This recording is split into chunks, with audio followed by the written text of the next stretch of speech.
Hello friends, how are you? कैसे हैं आप लोग? मैं तो बढ़िया हूं और आशा करता हूं आप भी ठीक होंगे। और मैं जो है अपने टॉपिक्स को आगे बढ़ाता हूं, क्योंकि ज़्यादा इधर उधर की बातें न करके।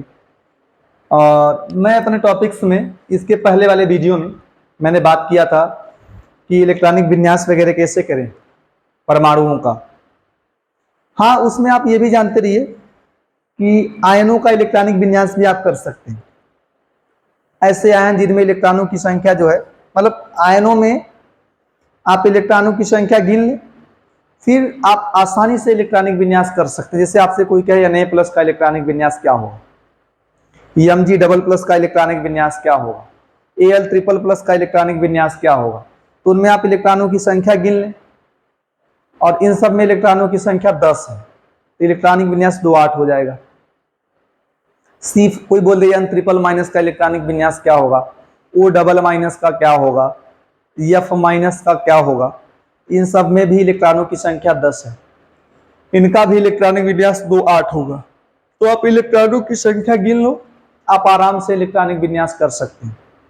जैसे आपसे कोई कहे Zn डबल प्लस का क्या होगा, तो उसका इलेक्ट्रॉनिक विन्यास 2 8 18 होगा।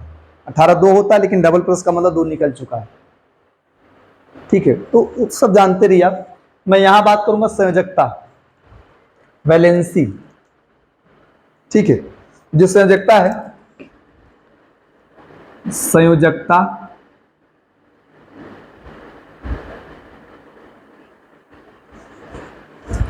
मैं वहीं इधर लिखता हूं थोड़ा। संयोजकता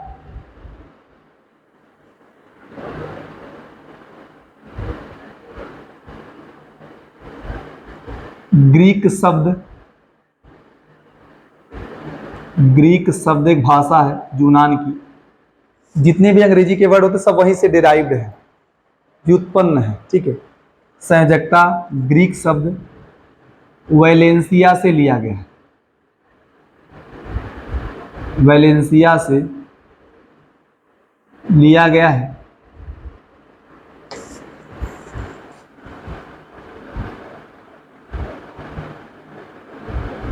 जिसका अर्थ होता है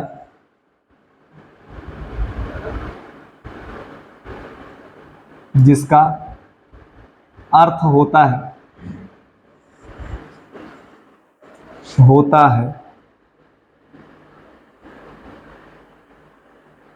क्या होता है भाई? संयोजन क्षमता। संयोजन का मतलब संयोग करने की। संयोजन क्षमता अंग्रेजी है कंबाइनिंग कैपेसिटी।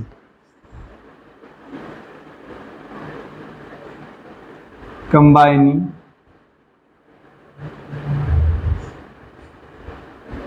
कैपेसिटी क्षमता होती है। आप इसके पहले लिख लेंगे कि जो संयोजकता शब्द है उसका प्रयोग सबसे पहले किसने किया था पता है? Frank land. ठीक है, मैं यहां लिख दे रहा हूं, यहीं नीचे। संयोजकता शब्द का प्रयोग, उसके ऊपर लिख लीजिए, सबसे पहले यहीं लिखिएगा आप लोग। संयोजकता शब्द का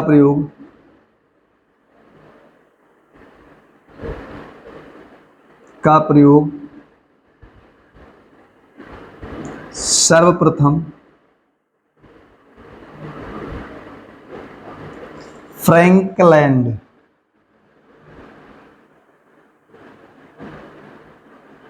ने किया।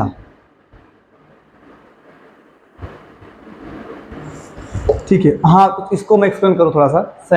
संयोजन क्षमता, संयोजकता का मतलब है संयोजन क्षमता। तो बोलते हैं अतः तत्वों की संयोजन क्षमता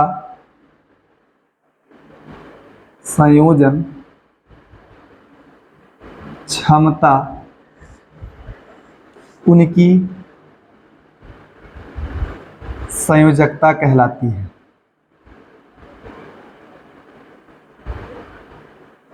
तत्वों की संयोजन क्षमता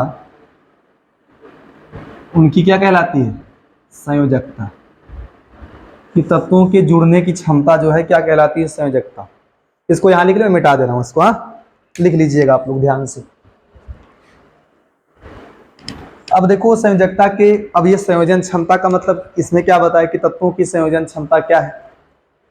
इसी के लिए बताया गया है कि किसी भी तत्व के एक परमाणु से जुड़ने वाले कुल हाइड्रोजन परमाणुओं की संख्या उसकी संयोजकता कहलाता है। किसी भी तत्व के एक परमाणु से जुड़ने वाले, कोई भी तत्व का एक परमाणु, जैसे मान लीजिए ऑक्सीजन, बहुत सारे ऑक्सीजन के एक परमाणु है, हमको O2 से नहीं, O से मतलब है, यहाँ O2 तत्व हो जाएगा, हमको O से, ऑक्सीजन के एक परमाणु से जुड़ने वाले या कोई भी तत्व हो जाए उसके एक परमाणु से जुड़ने वाले कुल हाइड्रोजन परमाणुओं की संख्या उसकी क्या कहलाती है? संयोजकता कहलाती है। यही है संयोजकता की पुरानी अवधारणा। मैं लिख रहा हूं हेडिंग, संयोजकता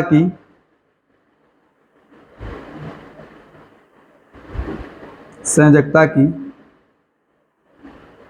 प्राचीन या पुरानी अवधारणा, कॉन्सेप्ट।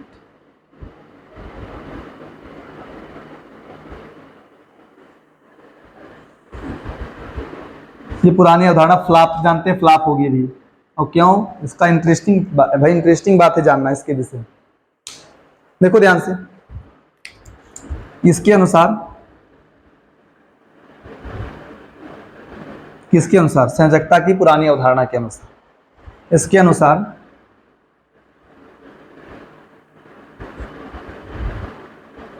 किसी तत्व के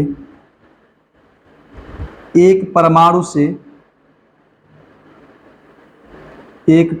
से जुड़ने वाले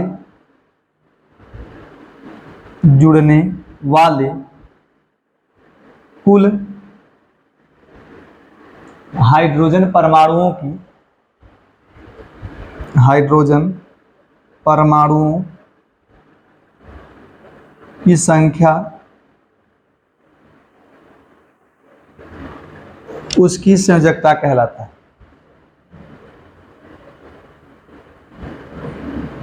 उसकी संयोजकता, ये पुराना है, बता दे रहे हैं, पता लगा कोई पूछे तो ही बता दिए। पहले बताया गया था, इसको फ्लॉप करा दूंगा तो फिर नहीं कहेंगे। अभी तो फिलहाल कुछ क्षणों के लिए आप जान लो कि यही संयोजकता है कि कोई तत्व का एक परमाणु, उससे जितने हाइड्रोजन जुड़े हैं एक परमाणु से, वही उसकी संयोजकता है। इसने एग्जाम्पल क्या दिया? उदाहरण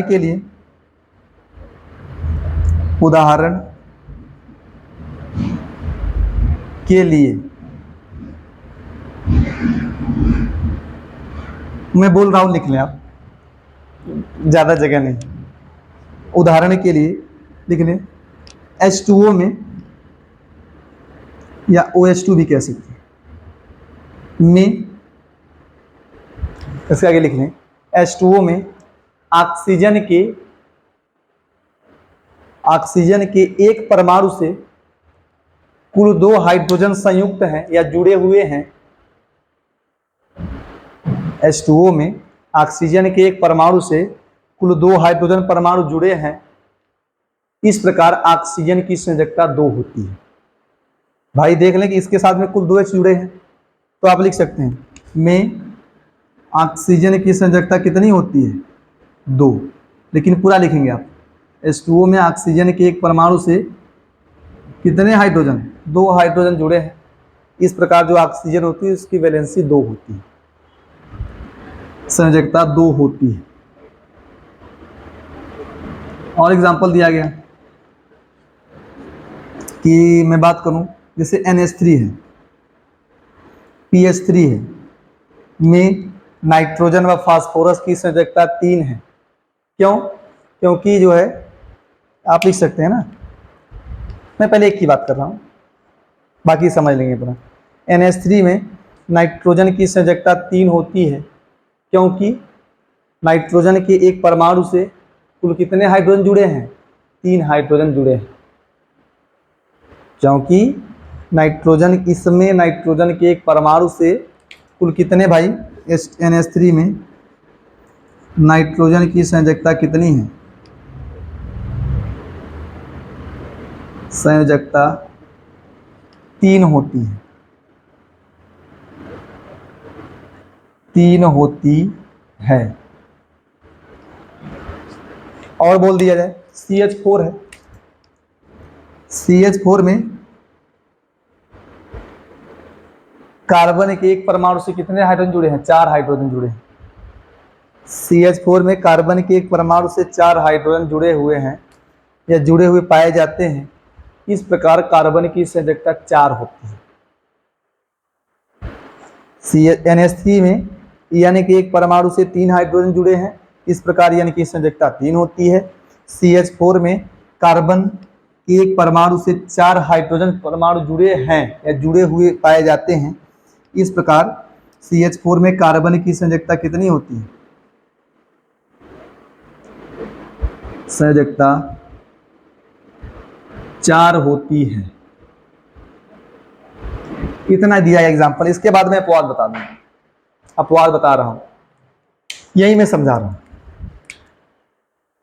लिखेंगे ना, मुझे तो समझाना है, मैं बता दूंगा, लिखिए। आप बोल रहा हूं, देखो इसी के बाद नीचे लिखना है, इसी के नीचे अगला पॉइंट नहीं, नीचे लिखना है। लिखेंगे इसी प्रकार, इस प्रकार कर दो, इस प्रकार C2H4 में या C2H6 में कार्बन के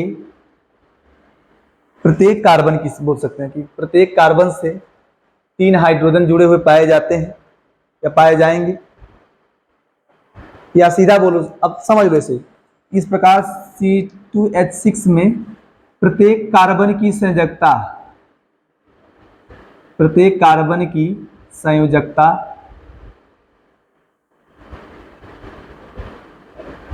3, C2H4 में प्रत्येक कार्बन की संयोजकता, प्रत्येक कार्बन की संयोजकता 2 तथा C2H2 में प्रत्येक कार्बन की संयोजकता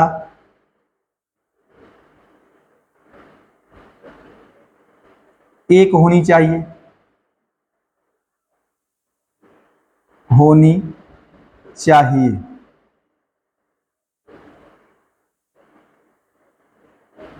समझ पा रहे हैं क्या भाई? इसमें प्रत्येक कार्बन से 3 पाया जाएगा ना, 2 कार्बन का 6 है, 1 कार्बन के लिए 3 होगा, यहाँ 2 कार्बन के लिए 4 है, 1 कार्बन के लिए 2 होगा हाइड्रोजन, यहाँ 2 कार्बन के लिए 2 है हाइड्रोजन, 1 कार्बन के लिए 1 होगा, तो ऐसा होना चाहिए।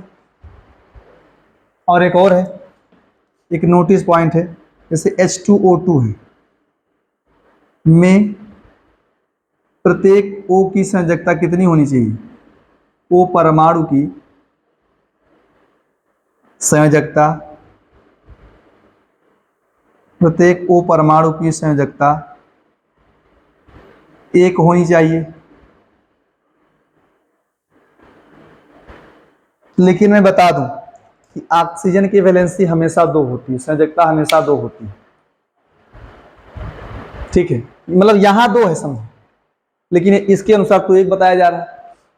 पुरानी कॉन्सेप्ट के अनुसार यहाँ जो है O की संयोजकता 1 बताई जा रही है, पुराने कॉन्सेप्ट के अनुसार यहाँ कार्बन की वैलेंसी 3 बताई जा रही है, यहाँ कार्बन की वैलेंसी 2 बताई जा रही है, यहाँ कार्बन की वैलेंसी 1 बताई जा रही है।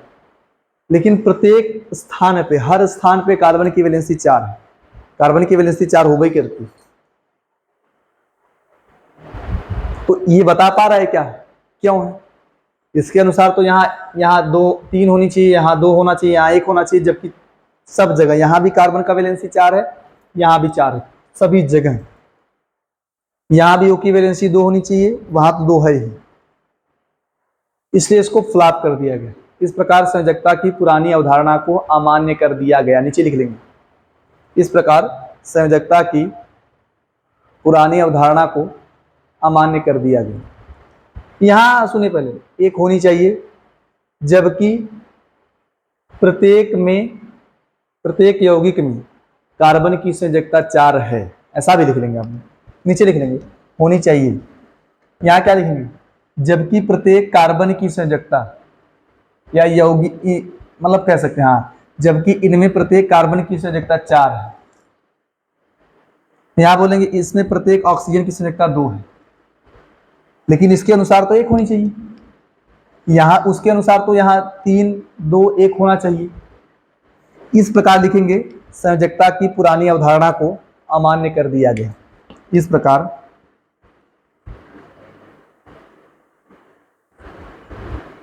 संयोजकता की पुरानी या प्राचीन अवधारणा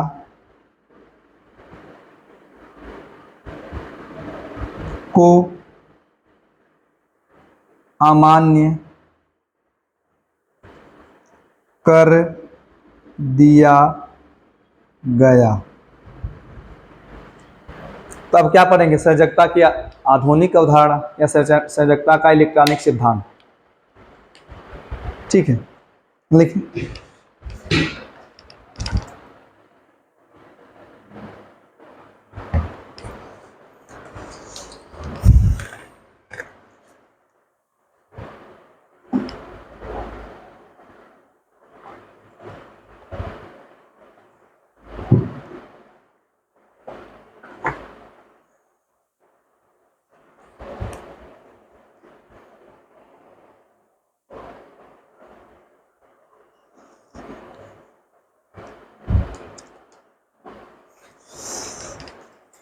हो गया आपका? चलिए मैं आगे बढ़ता हूं, मिटाता हूं मैं इसको। हाँ,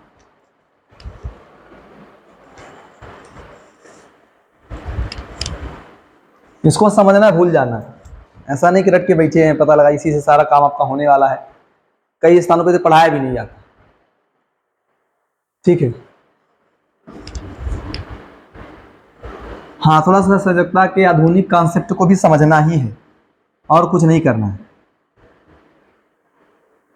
हाँ, संयोजकता के आधुनिक कॉन्सेप्ट में आप कुछ विशेष शब्दों को सुनेंगे कि ये वर्ड क्या है, उनको समझना है आपको।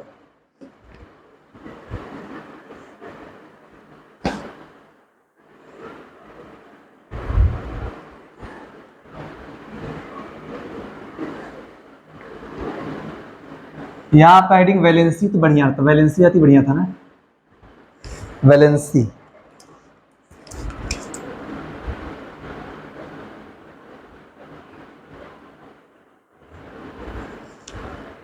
लेकिन इलेक्ट्रॉनिक विन्यास के बाद ही समझ पाएंगे इसको आप, अगर आधुनिक पढ़ेंगे तो।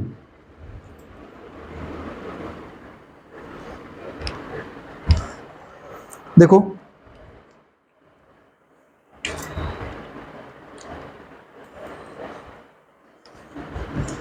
एक है संयोजकता का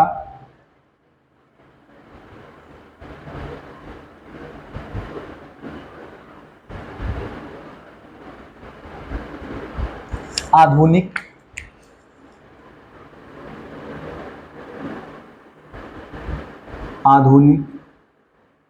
या इलेक्ट्रॉनिक भी कह दें। हालांकि आधुनिक सही है, लेकिन इलेक्ट्रॉनिक कहते हैं क्यों? क्योंकि ये इलेक्ट्रॉनिक विन्यास पे आधारित है, इलेक्ट्रॉनिक सिद्धांत।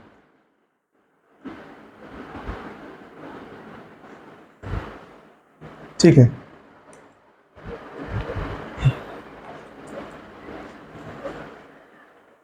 बोलते हैं मॉडर्न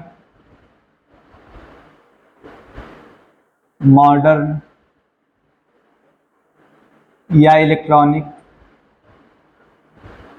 मॉडर्न और इलेक्ट्रॉनिक कॉन्सेप्ट ऑफ वैलेंसी।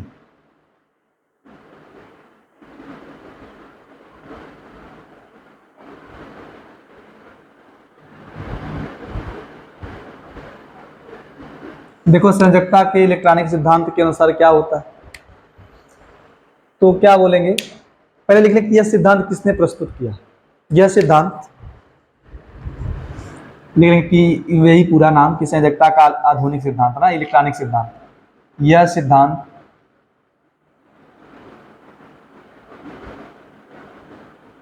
सन 1916 में या 1916 लिखो, 1916 में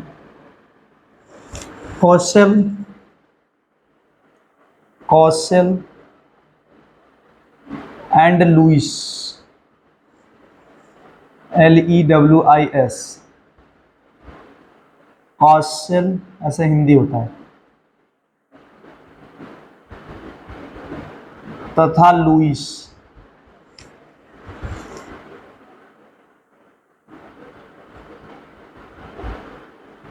ने प्रस्तुत किया। पूछता है प्रश्न कि संयोजकता का इलेक्ट्रॉनिक सिद्धांत किसने प्रस्तुत किया।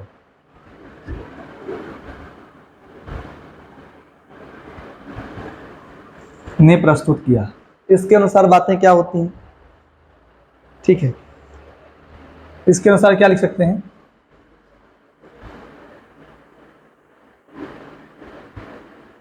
इसके अनुसार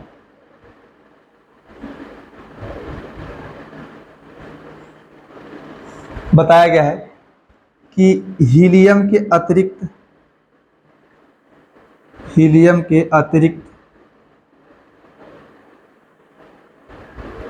अन्य सभी अक्रिय तत्वों के, अन्य सभी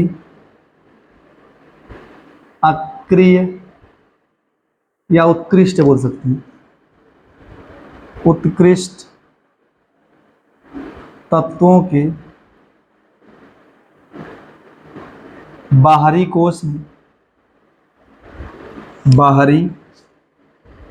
कोश में 8 इलेक्ट्रॉन पाए जाते हैं। 8 इलेक्ट्रॉन पाए जाते हैं। ये बेसिक भाई, हीलियम के अलावा सभी जो अक्रिय तत्व हैं सबके बाहरी कोश में 8 इलेक्ट्रॉन पाए जाते हैं। तो बोल सकते हैं कोई भी तत्व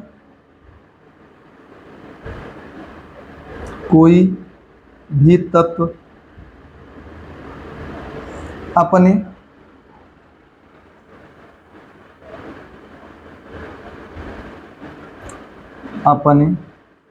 बाह्यतम कोश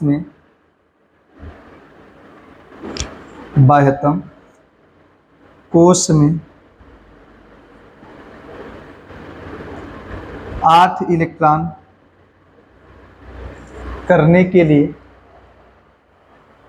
कोई भी तत्व अपने बाह्यतम कोश में 8 इलेक्ट्रॉन करने के लिए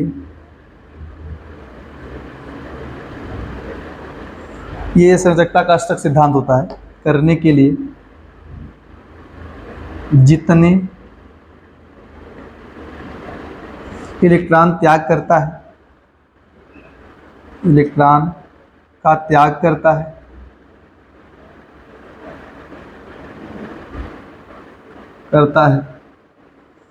जितने इलेक्ट्रॉन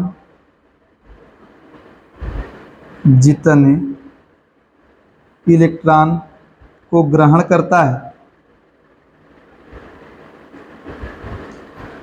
करता है या जितने इलेक्ट्रॉन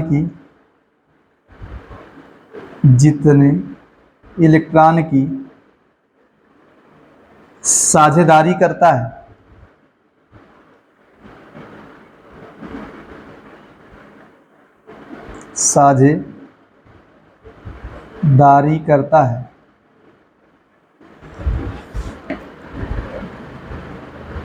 वही इलेक्ट्रॉनों की संख्या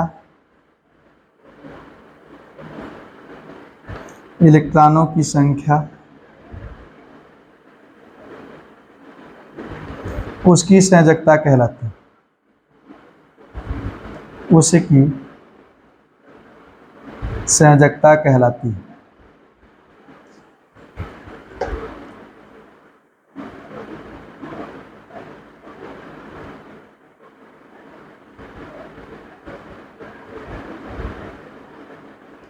यही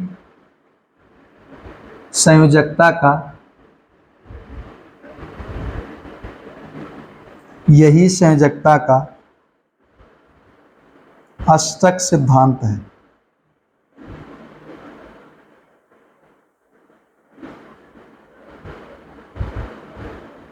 सिद्धांत बोलते हैं ऑक्टेव रूल ऑफ, ऑक्टेट होता है ना, ऑक्टेट रूल ऑफ वैलेंसी।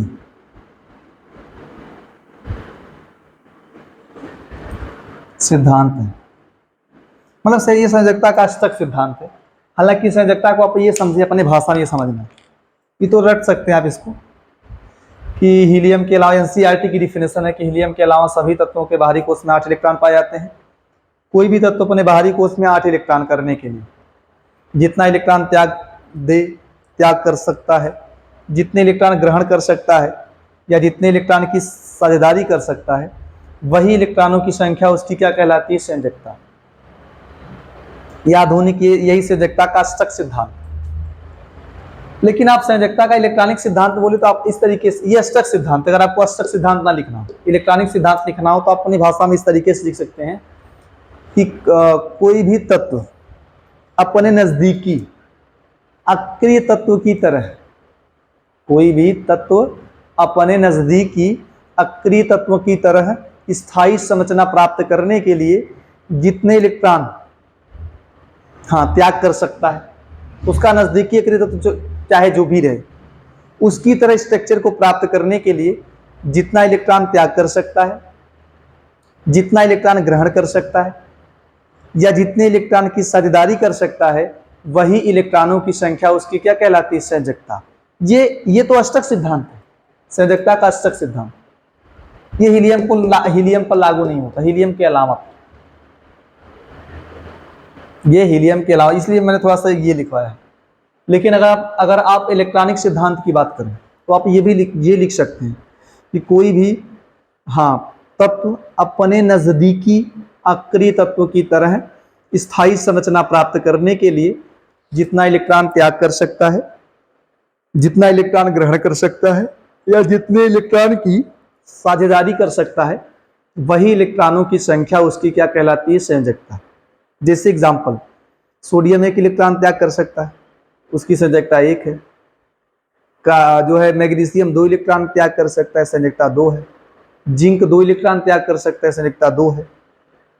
त्याग कर सके उतना बस, ये जान लो कितना निकाल देने वाला है। अब निकालने के बाद जो प्लस या माइनस आता है, प्लस आता है, माइनस कहाँ आएगा निकालने के बाद? वो ऑक्सीकरण संख्या है। इतना डिफरेंस से बता दे रहे हैं कि जितना इलेक्ट्रॉन त्याग कर सकता है वो संयोजकता है, या जितना इलेक्ट्रॉन ग्रहण कर सकता है। जैसे मान लीजिए नाइट्रोजन 3 इलेक्ट्रॉन ग्रहण कर सकता है, बाहरी कोश में 5 इलेक्ट्रॉन होते हैं नाइट्रोजन के, वो 8 करने के लिए 3 इलेक्ट्रॉन बाहर से ग्रहण कर सकता है। ऑक्सीजन के बाहरी कोश में 6 इलेक्ट्रॉन होते हैं, वो 8 करने के लिए बाहर से 2 इलेक्ट्रॉन ग्रहण कर सकता है। फ्लोरीन के बाहरी कोश में 7 इलेक्ट्रॉन होते हैं, वो 8 करने के लिए बाहर से 1 इलेक्ट्रॉन ग्रहण कर सकता है। तिरकी संयोजकता क्या होगी? 3 होगी, 2 होगी, 1 होगी। लेकिन इलेक्ट्रॉन ग्रहण करने के बाद जो माइनस आता है वही इसकी क्या होती है? ऑक्सीकरण संख्या। प्लस या माइनस, त्यागने के बाद जो प्लस आता है, ग्रहण करने के बाद जो माइनस आता है, वही उसकी ऑक्सीकरण संख्या होती है। और अगर कोई परमाणु ये सब नहीं घटनाएं कर रहा है, ना तो त्याग कर रहा है इलेक्ट्रॉन को, ना तो ग्रहण कर रहा है, तो ना तो प्लस आएगा ना तो माइनस आएगा। देखो ध्यान से कि अगर कोई परमाणु इलेक्ट्रॉन त्याग नहीं कर सकता, ग्रहण नहीं कर सकता, तो उसकी संयोजकता 0 होगी। भाई संयोजकता का मतलब त्यागी इलेक्ट्रॉन या तो ग्रहण करे या साझेदारी करे, वही इलेक्ट्रॉनों की संख्या, जो त्याग रहा है, जो ग्रहण कर रहा है, जो शेयर कर रहा है, वही संयोजकता है। लेकिन मान लीजिए अगर वो इलेक्ट्रॉन को त्याग नहीं कर रहा, इलेक्ट्रॉन को ग्रहण नहीं कर रहा, तो प्लस या माइनस आने के चांस होंगे नहीं, ऑक्सीकरण संख्या 0 होगी। तो जो अक्रिय गैस होते हैं उनकी संयोजकता भी 0 होती है सामान्य केस में, और ऑक्सीकरण संख्या भी 0 होती है। यहाँ के लिए, ऐसा नहीं हमेशा के लिए, अपवाद भी मिलेंगे आपको, ठीक है। तो थोड़ा सा लिख लीजिए इसको, संयोजकता का ये है अष्टक सिद्धांत। आधुनिक में तो वही बोलेंगे, जितना इलेक्ट्रॉन त्याग कर सकता है नजदीक वाले की तरह स्थायी संरचना प्राप्त करने के लिए कोई परमाणु। जैसे मैं एग्जांपल देके समझा दूं, जैसे मान लो, देखो जैसे हीलियम है, हाइड्रोजन ना, सुनो ध्यान से मैं बता रहा हूं आपको बढ़िया तरीके से, लिथियम, बेरिलियम, बोरान, कार्बन। इसका तो थोड़ा दिक्कत होता है, लेकिन फिर भी अब धातु मान लें, धातु मतलब इलेक्ट्रॉन ये समझे कि जो भी करेगा। मैं एक घटना आपको बता रहा हूं, जैसे मान लो, जैसे हाइड्रोजन कुछ भी कर ले, कुछ भी मतलब ये सब घटनाएं, 3 घटनाएं, चाहे इलेक्ट्रॉन त्याग ले, चाहे ग्रहण कर ले, चाहे शेयर कर ले, कुछ भी मैं बता रहा हूँ। अभी मैं इस बात की चर्चा नहीं कर रहा कि जो है परमाणु इलेक्ट्रॉन जो है त्यागे या ग्रहण करे, मैं कह रहा हूँ चाहे जो कर ले, चाहे त्याग ले, चाहे ग्रहण कर ले, चाहे शेयर कर ले, साझेदारी कर ले, तो इसका नजदीकी कौन है? जैसे इसके बाद कार्बन आएगा, कार्बन के बाद नाइट्रोजन, ऑक्सीजन, फ्लोरीन, इसके बाद नियान आएगा, ये 2 अक्रिय हैं। अच्छा बताइए इसका नजदीकी कौन है? यही है। तो ये इसकी तरह स्ट्रक्चर प्राप्त, ये 2 करना चाहेगा इलेक्ट्रॉन, ये समझ लें। हाइड्रोजन कैसा करना चाहेगा? 2 इलेक्ट्रॉन, अब चाहे जो करे वो, ठीक है। अब मैं लिथियम की बात करूं, ये भी 2 करना चाहेगा, ये भी कितना भाई, इसका नजदीक ये ना कि ये है, ये तो बहुत दूर पर है। इसका भी देखें आप, नजदीकी ये है, इसका भी नजदीकी यही है। तो ये सब ऐसा होना चाहेंगे। लेकिन जो कार्बन है, सुनो ध्यान से, कार्बन जो नहीं होता, देखो ये कार्बन के बाद 1 2 3, यहाँ देखो कार्बन के बाद यहाँ 1 2 3, चौथे पर आपका हीलियम है, यहाँ भी चौथे पर नियान, बराबर कार्बन तो फंस गया, बीच में हो गया है। ऐसा भी हो सकता है, ऐसा भी हो सकता है, लेकिन 8 आने पर परमाणु को थोड़ा ज्यादा, मतलब ये अष्टक सिद्धांत का यही बात है कि वो अष्टक सिद्धांत में ही होगा कि 8 कर ले बढ़िया रहेगा। क्यों? ध्यान दें कि कार्बन जो है, ये रट लें आप लोग कि ये सब ऐसा करते हैं, कार्बन जो है इधर भी जा सकता है, इधर भी जा सकता है, लेकिन कार्बन यहां नहीं जाता, आगे बढ़ता है। थोड़ा कार्बन को आपको रटना पड़ेगा कि कार्बन ये नियान की तरह चाहता है, कि कार्बन चाहता है कि हम नियान की तरह स्थायी हो जाए, वो हीलियम की तरह भी स्थायी हो सकता है। इसका आंसर कि कार्बन नियान की तरह क्यों हो रहा है, कार्बन इसकी तरह क्यों नहीं हो रहा, इसका आंसर भी आपको बताऊंगा मैं, आपको अभी नहीं, जब क्लास 10th में आएंगे तो बताऊंगा। क्योंकि कक्षा 10 में जो है एक पार्ट है कार्बन और उसके यौगिक, उसमें कार्बन की विशेषताओं के विषय में बताया कि कार्बन ऐसा क्यों कर रहा है, कार्बन ये क्यों नहीं करता, हीलियम की तरह क्यों नहीं जाता। बाकी तो अब 4 में थोड़ा कंफ्यूज रहे हैं, तो 4 में जान लो कि अगर बाहरी कोष में 4 है तो 8 ही करेगा, बस 4 आएगा तो 8 करेगा, ठीक है। तो यही सब बातें हैं, इतना लिखें आप।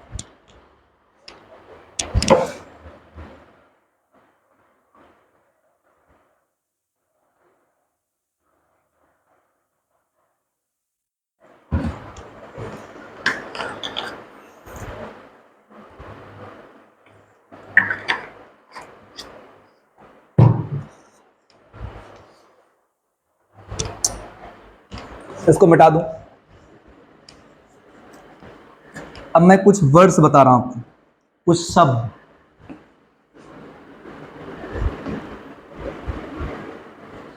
संयोजकता में क्या क्या वर्ड्स यूज होते हैं, बेसिक शब्द हैं जो आपको पता होना चाहिए,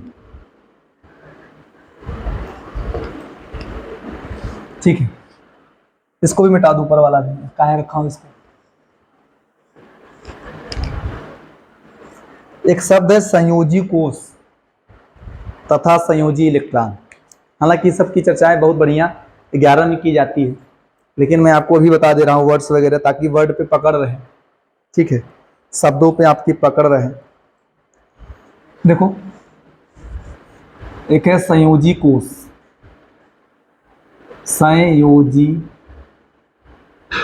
या संयोजकता, संयोजी या संयोजकता कोश। आ रहा हूं 2 मिनट। तो ये शब्द है आपके संयोजी कोश, संयोजी या संयोजकता कोश, संयोजी या संयोजकता कोश तथा संयोजी या संयोजकता इलेक्ट्रॉन, संयोजी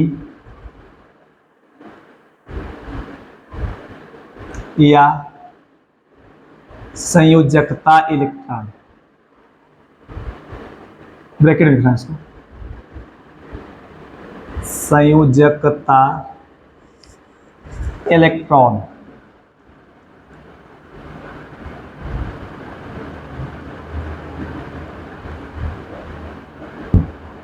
electron.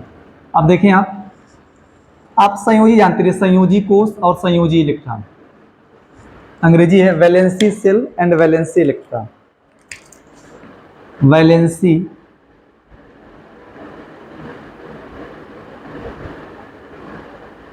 Valency shell and valency electron.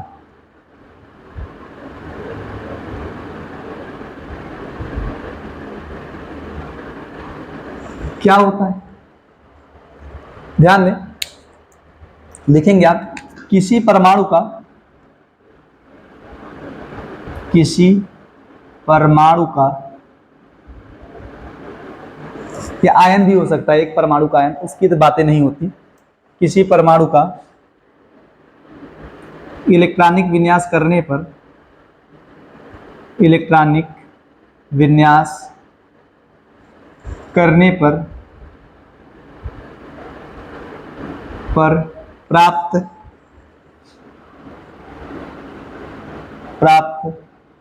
बाह्यतम कोश को, बाह्यतम कोश को संयोजी कोश, संयोजी कोश तथा बाह्यतम कोश में, तथा बाह्यतम कोश में उपस्थित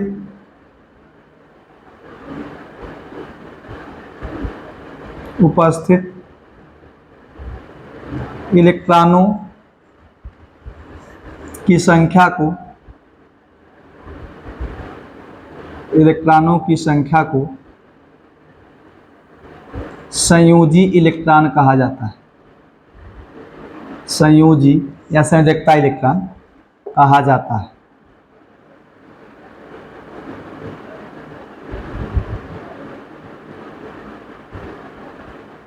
कहा जाता है। तो अगर आप किसी भी परमाणु का इलेक्ट्रॉनिक विन्यास करें तो जो इलेक्ट्रॉनिक विन्यास करने पर जो सबसे बाहरी कोश मिलता है वही संयोजी कोश होता है, और उसमें जो इलेक्ट्रॉन होते हैं वही क्या होते हैं, संयोजकता इलेक्ट्रॉन। जैसे मान लीजिए आपका जो है, जैसे मैं ऐसी बात करूँ, जैसे लिथियम है, पूछेगा लिथियम में बाहरी कोश कौन सा है, तो लिथियम का इलेक्ट्रॉनिक विन्यास करेंगे 2 1 मिलेगा। जो 2 है वो इलेक्ट्रॉन की संख्या है, जो कि के कोश में, पहले कोश में है ना, वो के कोश है, और जो 1 है वो यल कोश में है, तो बाहरी कोश यल कोश है। बाहरी कोश कौन सा है, लिथियम के लिए यल कोश होगा। और कार्बन का क्या होगा, 2 4, वहां भी यल कोश बाहरी होगा। नियान का भी होगा यल कोश, के यल भाई 2 और 8। लेकिन सोडियम का बाहरी कोश क्या होगा, यम हो जाएगा, 2 8 है के यल यम। फास्फोरस का 2 8 5, वहां भी यम कोश होगा। समझ पा रहे हैं। और जो पोटेशियम होगा 2 8 8 है के एल एम एन, बाहरी कोश यन होगा। थोड़ा जानते रहिए कि बाहरी कोश का नाम भी थोड़ा जानते रहिए, इसे जानते रहिए। जैसे मान लीजिए आपका हो जाए जिंक 2 8 18 2 के एल एम एन, बाहरी कोश यन होगा। और बाहरी कोश में जो इलेक्ट्रॉनों की संख्या होगी वही क्या होगी, संयोजी इलेक्ट्रॉन। ठीक है। अच्छा देखें, मैं इधर लिख रहा हूं परमाणु या आयन भी लिख दे रहा हूं, आयन, और इधर लिख रहा हूं उनमें संयोजी इलेक्ट्रॉन की संख्या, उनमें संयोजी इलेक्ट्रॉन। तो ध्यान दें आप, परमाणु या आयन और उनमें क्या निकालना है, संयोजी इलेक्ट्रॉन। जैसे मान लो आपका आ जाए, जैसे Li आ जाए, लिथियम, हाइड्रोजन भी है, हाइड्रोजन लिथियम है, सोडियम है, पोटेशियम है, और कापर का भी लिख सकते हैं चाहे तो आप, सामान्य केस। ठीक है, hydrogen, lithium, sodium, potassium, copper, इन सब में संयोजी इलेक्ट्रॉन, थोड़ा मैं पास लिख देता हूँ, hydrogen, lithium, sodium, potassium, copper थोड़ा जानते रहिए, इसमें संयोजी इलेक्ट्रॉन एक होते हैं। ठीक है, मैं बात कर लूँ हीलियम, मैं बात कर लूँ आयन को, तो रहने दूँ, मैं अभी आयन रहने दूँ, आयन आएगा प्रॉब्लम हो जाएगी। ठीक है, परमाणु लिख रहा हूँ, एटम सब होगा परमाणु ना। हीलियम आ जाए मान लीजिए, और आपका क्या आ जाए, बेरिलियम आ जाए, मैग्नीशियम आ जाए, कैल्शियम आ जाए, जिंक आ जाए, कोबाल्ट वगैरह होंगे, कोबाल्ट भी मान लीजिए आ जाए, कोबाल्ट का रहने दे, जिंक जो फिक्स हैं, जो ज़्यादा यूजफुल होंगे उसकी मैं बात कर रहा हूँ। इन सब के बाहरी कोश में 2 इलेक्ट्रॉन होगा। और मैं बात करूँ अगर बोरान आ जाए, एल्यूमिनियम आ जाए, और कौन आ जाए, स्कैंडियम का तो नहीं कह सकता मैं, गैलियम होता है, गैलियम, आप इसके बारे में नहीं जानेंगे भी। इसके बाहरी कोश में 3 इलेक्ट्रॉन होते हैं। कितना होता है, 3 इलेक्ट्रॉन। और मैं बात कर लूँ, अगर माइनस वाले बात कर लूँ तो आवे बाहरी कोश में अगर मैं 5 की बात करूँ, जो नाइट्रोजन है, फास्फोरस है, आर्सेनिक भी होता है, इन सब के बाहरी कोश में 5 इलेक्ट्रॉन होते हैं। ऐसे ऑक्सीजन होता है, सल्फर होता है, सेलेनियम होता है, उन सब के बाहरी कोश में, आप इसको ज़्यादा फोकस ना करें, आप सोचेंगे कि ये क्या नाम दे दिया गया है, आप इसको जानते रहो बस। और क्या है, फ्लोरीन है, क्लोरीन है, ब्रोमीन है, आयोडीन है, इन सब के बाहरी कोश में कितने इलेक्ट्रॉन, 7। लास्ट रीडिंग, आपसे कोई कह दे नियान है, आर्गन है, क्रिप्टॉन है, जेनॉन है, रेडॉन है, इन सब के बाहरी कोश में कितने इलेक्ट्रॉन होंगे, 8। इतना लिख लें, संयोजी इलेक्ट्रॉनों की संख्या 8 होगी। इतना लिखने के बाद मैं आपको पढ़ाऊंगा परमाणुओं का लुईस निरूपण। ठीक है, यही लिख दे रहा हूं परमाणुओं का, देखता हूं, हाँ लिख देता हूं, क्या दिक्कत है, परमाणुओं का, परमाणुओं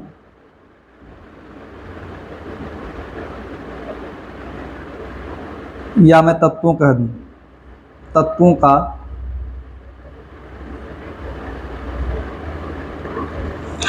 का लुईस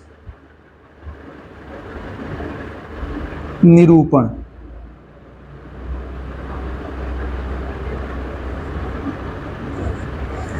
परमाणुओं या तत्वों का लुईस निरूपण लिखेंगे। अमेरिकन वैज्ञानिक लुईस ने,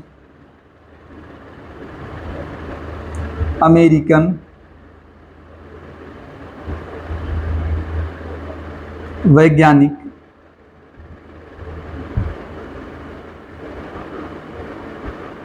लुईस ने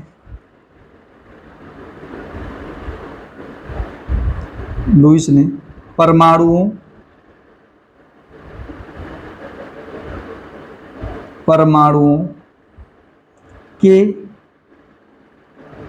बाह्यतम परमाणुओं के बाह्यतम कोश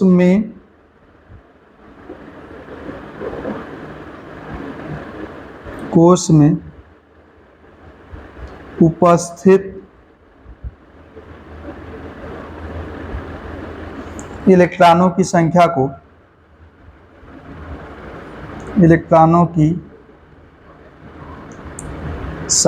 को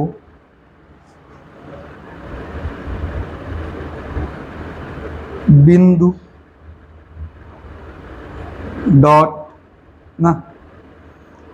डॉट लिखते हैं या क्रॉस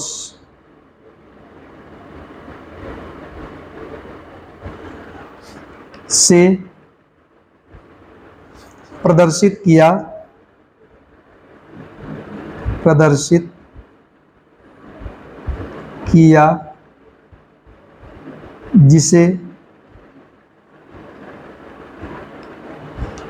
जिसे तत्वों का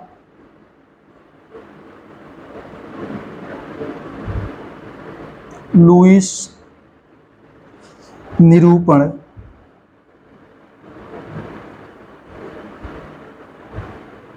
कहा जाता है। अमेरिकन वैज्ञानिक लुईस ने क्या किया, परमाणुओं के बाहरी कोश में उपस्थित इलेक्ट्रॉन की संख्या को डॉट या क्रॉस से दिखाया, जिसे क्या कह सकते हैं आप, परमाणुओं का लुईस निरूपण। अब वही मैं सिखाऊंगा। लुईस निरूपण के केस में, सामान्य केस में बाहरी कोश के इलेक्ट्रॉन ही शामिल होते हैं। इतना लिख लिए ना आप लोग? मैं डस्ट कर देता हूँ, ऊपर वाला ही डस्ट करता हूँ।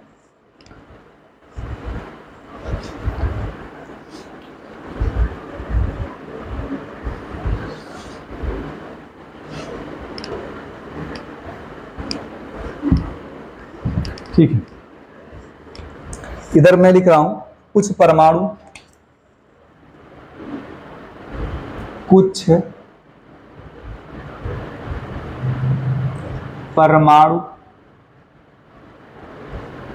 एवं उनका लुईस निरूपण।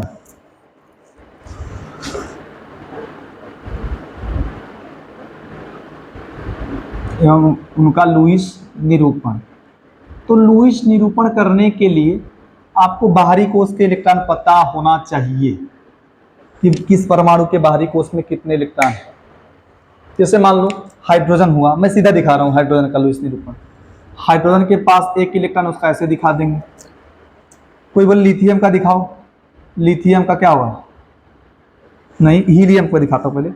हाइड्रोजन हो गया, हीलियम कैसे दिखा दें, साथ में भी 2 इलेक्ट्रॉन दिखा सकते हो। हीलियम के बाद क्या आएगा, हाइड्रोजन, हीलियम, इसके बाद लिथियम आएगा, इसके बाहरी कोश में 1 इलेक्ट्रॉन। इसके बाद क्या आएगा, सोडियम। यार क्या आ रहा है, लिथियम के बाद बेरिलियम होना चाहिए, ग्रुपवा मुझे याद आ जा रहा है, बेरिलियम। इसके बाद कितने इलेक्ट्रॉन होंगे, 2 इलेक्ट्रॉन, ऐसे दिखा दें आप, या साथ में दिखा सकते हैं। इसके बाद बोरान आएगा, इसके 3 इलेक्ट्रॉन दिखा दे से आप, 1 2 3 ऐसा दिखा दो। मतलब यहां से स्टार्टिंग करो, वहां से इससे स्टार्टिंग करो, कोई दिक्कत नहीं। कार्बन का क्या होगा, 1 2 3 4। नाइट्रोजन का क्या होगा, 1 2 3 4 5। इसके बाहरी कोश में 5 इलेक्ट्रॉन होगा। ऑक्सीजन का क्या होगा, 1 2 3 4 5 6। और फ्लोरीन है, क्या होगा इसका, 1 2 3 4 5 6 7। इसके बाद नियान का क्या होगा, 1 2 3 4 5 6 7 8 ऐसी होगी। और अगर मैं बात करूं सोडियम की, तो सोडियम के बाहरी कोश में 1 इलेक्ट्रॉन, इसका ऐसे दिखा देंगे। मैग्नीशियम के बाहरी कोश में 1 इलेक्ट्रॉन, साथ में दिखाओ चाहे अलग अलग, चलो मैं साथ में भी दिखा सकते हैं आप ना, आप स्वतंत्र हैं। इसके बाद क्या है, एल्यूमिनियम, बारी बारी दिखा दें। ऐसे चाहे नीचे भी दिखा दो। सिलिकॉन है 1 2 3 4, फास्फोरस है 1 2 3 4 5, सल्फर है 1 2 3 4 5 6, क्लोरीन है 1 2 3 4 5 6 ना, और 7। और क्लोरीन के बाहरी कोष में 7 होते हैं, याद होना चाहिए आपको। आर्गन हो गया 8 होता है 1 2 3 4 5 6 7 8। पोटेशियम का 1 हो जाएगा बाहरी कोष में। कैल्शियम का 2 होगा, बारी बारी दिखाओ चाहे साथ में दिखा दो। चलिए इतना लिख लीजिए आप, लिख कर घर पे पढ़ते रहिए बढ़िया से। यही मैं जो है वीडियो को स्टॉप करता हूँ। इसके बाद मैं अगले वीडियो में जब आऊँगा तो आपसे बातें करूँगा कि बॉन्ड, सीधा बॉन्ड पे आऊँगा। बॉन्ड को पढ़ने के लिए ये लुईस बिंदु संरचना का यूज होता है, ठीक है। तो बिंदु जानते हैं, इसका नाम है लुईस संरचना कहें आप, चाहे लुईस बिंदु संरचना कह सकते हैं, ठीक है।